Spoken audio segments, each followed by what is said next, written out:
All right. Good morning. I was just adjusting my camera and it was cracking me up because it was reminding me, when you go and you get x-rays at the dentist and they just keep moving that thing in your mouth and it's like so irritating.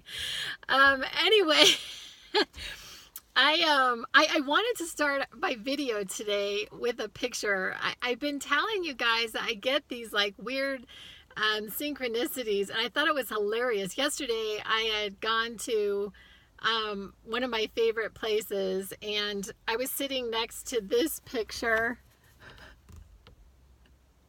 I looked up, I just couldn't believe what I was seeing. All VW beetles or bugs. Is that not just too much? Anyway, oh, actually, it's kind of funny in the back sides of them, even on top of that. Anyway, it's just kind of funny. That's an aside. But so over the weekend, I had Netflix. I have Netflix, and sometimes I enjoy just really just vegging out and watching a movie. And I had gotten this, recommended for me this Napoli Ever After.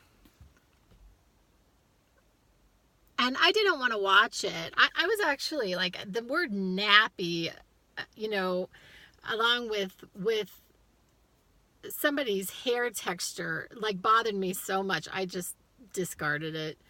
And then I decided I was going to give it a chance, and it was astounding. This movie was amazing. I'm going to show it again. Napoli Ever After. And the story, you really should just watch it, especially women. But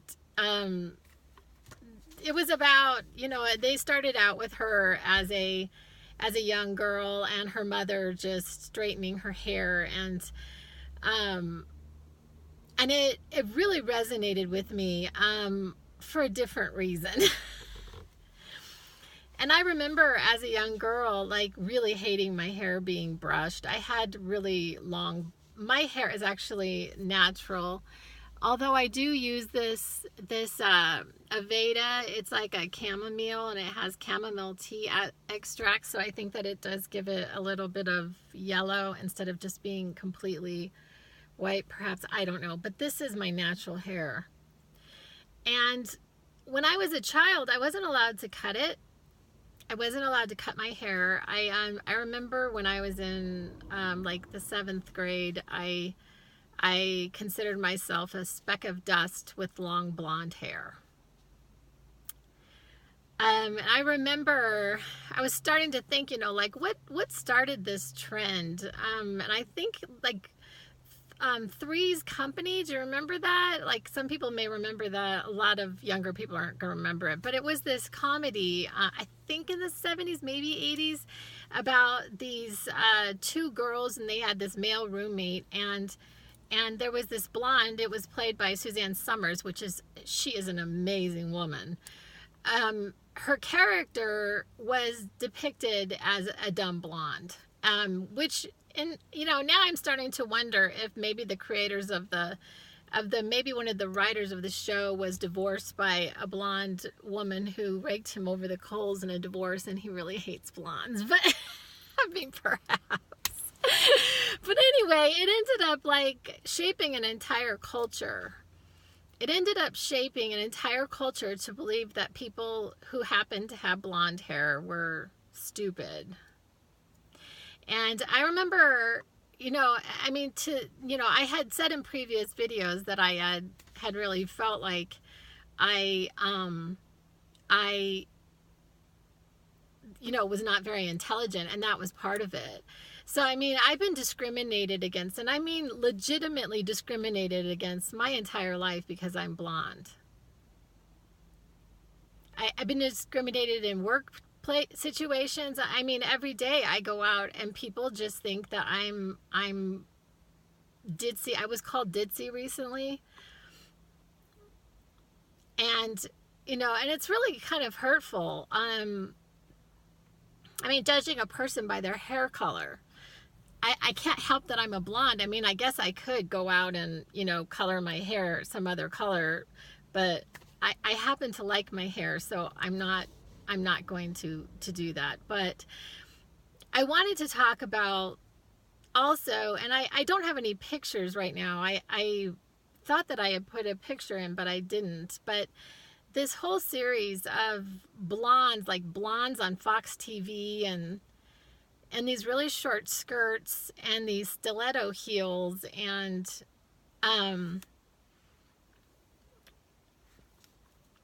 this whole like genre of Republican blonde, long blonde hair culture.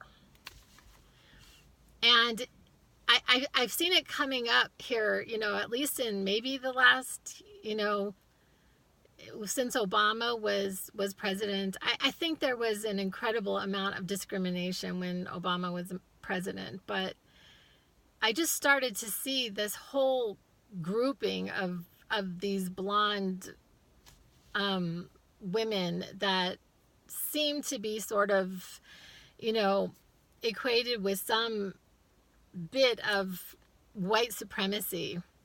I mean, I'm just going to call it what it is.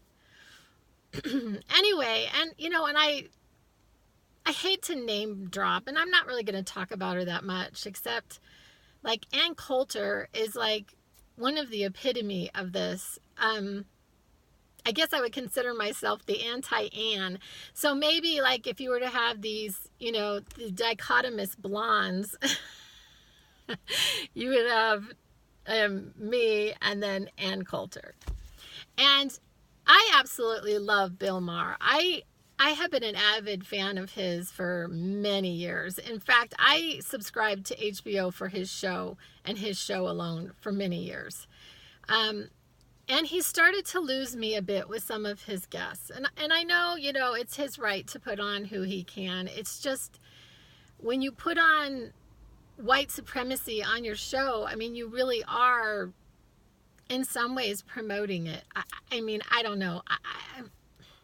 Anyway, but I had seen Ann Coulter being on the Bill Maher show. I'd seen her on several times, and you know, it was just kind of funny, but I did sense some kind of like chemistry between the two of them. It seemed like there was some, you know, chemistry, like not long term, but maybe like a fling kind of thing. I could be wrong, but that's just what I sensed, you know. And then I started thinking about like opposites attracting, and I was thinking about, I'm not really sure how to say her name, but Maria Sharaviano, or I'm not sure how to say her name, but Arnold Schwarzenegger, and he was a Republican and she was a Democrat, and Ted Turner and Jane Fonda, like these really power couples that had these radically pretty much opposite you know, political points of view, and how the marriages ultimately didn't last.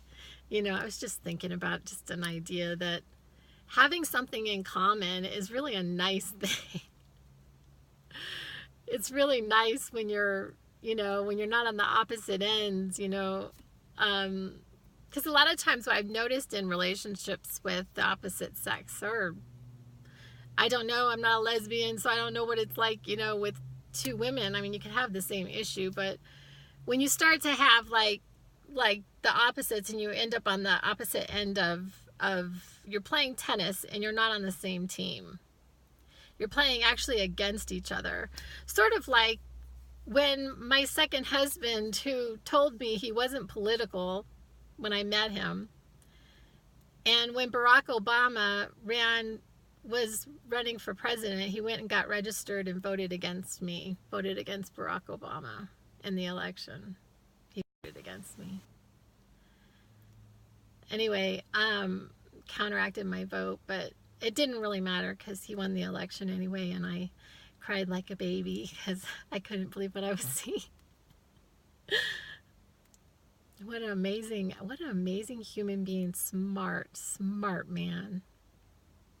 Anyway, just my thoughts for today, and I'll be back with more. I hope you all have a good one. Okay, love you. Bye.